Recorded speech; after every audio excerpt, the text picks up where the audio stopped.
Ay dostlar, abone olun, like atın. 190'dan başka bir maşın yoktu. O birisi maşınlar namsı da poxtu. 190'ı sevenler de çoktu. 190'ın dözümlüyü var, komfortu var, sürəti var.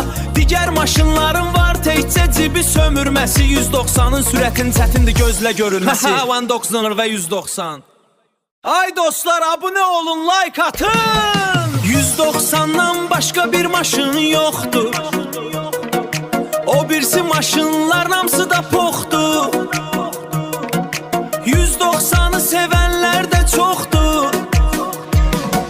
190'ın dözümlüyü var, komfortu var, sürəti var. Diğer maşınların var, təkcə cibi sömürməsi. 190'ın sürətin çətindir gözlə görülməsi. 190 ve 190.